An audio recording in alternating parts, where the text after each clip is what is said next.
October was supposed to be different. This was my first thought as I sat down to make this video.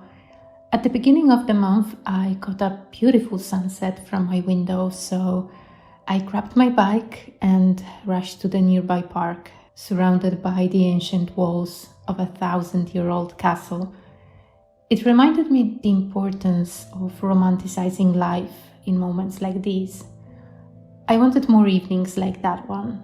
It hit me that I'd fallen into a routine, spending most of my time at home after work, while the world outside was right there.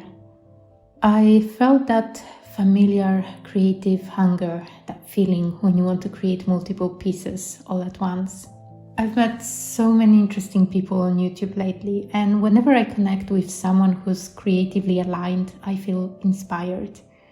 Being drawn to fantasy, I got this idea about creating something with pumpkins, Halloween vibes, even though it's hardly celebrated here in Italy. I imagined pumpkins growing on trees. I also decided to use this special paper I bought 2 years ago, but had been too afraid to use, worried about wasting it. For a while, everything felt so simple, so effortless. I started planning the whole month. I wanted to dedicate autumn to being more meditative, making art, enjoying nature, and capturing those moments. And for the first 2 weeks, that's exactly how it went. But then something strange happened. My 10-month-old cat, Yume, began acting oddly. She seemed distant, not exactly aggressive, but one day when I held her, she grabbed my head between her paws, almost as if to bite, then jumped down and ran off. Soon after, she started vomiting a lot. We rushed her to the clinic, where she underwent various tests, including an ultrasound. That's when they discovered a serious infection caused by a tiny 3mm object perforating her intestines, which led to peritonitis. Long story short, she had 2 surgeries. The first was to remove the object and repair her intestines. It was never found, by the way. It probably dissolved. The second surgery came a few days later after she developed a wound infection. That was the worst moment. Depending on what they found, she'd either be put to sleep if her organs were damaged, or they'd clean out the infection and hope she'd recover. Around 10 p.m., we finally got the news. She survived, and her infection was only superficial, so no organ damage. The hardest part was the emotional roller coaster for my husband and me. It felt like a personal tragedy, one only we or others who've been through similar situation could really understand. She's been with us for only half a year, but it feels like much longer. We weren't ready to lose her, and we went through waves of grief. I hate it when people say it's just an animal. To us, to all pet owners, pets are family. So it's cruel when someone dismisses your feelings just because they don't understand. Our vet said something I'll never forget. It doesn't matter if you had them a month or 10 years. It hurts the same. As of today, she still has a long way to recover. Her blood tests aren't great, and we'll do everything to pull her out of danger. So we are not celebrating yet. Through all of this, I didn't feel like making art. I was barely keeping up with housework, afraid I might break down at a supermarket, feeling completely exhausted. But little by little, I worked on this painting using art as a form of meditation. I also listened to Pride and Prejudice. It was a nice escape and I actually enjoyed it. Reading would have been too much, but listening while painting worked perfectly. I went with a limited palette and set aside specific colors to keep it simple. I also enjoyed using my Derwent Inktense pencils, which actually helped me to avoid the mistakes I often make with other media like gouache, where I tend to overdo details and bury the original sketch under layers. The Inktense pencils kept me more restrained, especially on the smaller details. If you watch my channel, you probably know what I mean. This time I managed to keep things balanced and didn't lose the freshness of the piece. The paper taught me that more expensive doesn't always mean better. It handled the watercolor beautifully and I loved those rough edges, but it was also delicate, so too many layers could damage it. It reminded me that less can be more. I also struggle with the lack of contrast in watercolors, so I like adding other media for stronger effects. So that's October. It was mostly a day-to-day stress. I'm hoping to bring a bit of that beautiful autumn atmosphere into November. We are finally getting that November chill, and I'm hoping for the moody fog that winter brings here. People don't like it, but I do. I'm planning to film some reviews soon, like my favorite art supplies of 2024 and my favorite books. I'd love to hear if any of these topics sound interesting to you. I'm not ready for winter yet, and definitely not for Christmas. The older I get, the less I like that time of the year. I just want to be in the moment, now more than ever.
you so much for watching. I hope you liked this piece. Leave me a like and subscribe to my channel. It helps a lot. And I'll see you in my next video.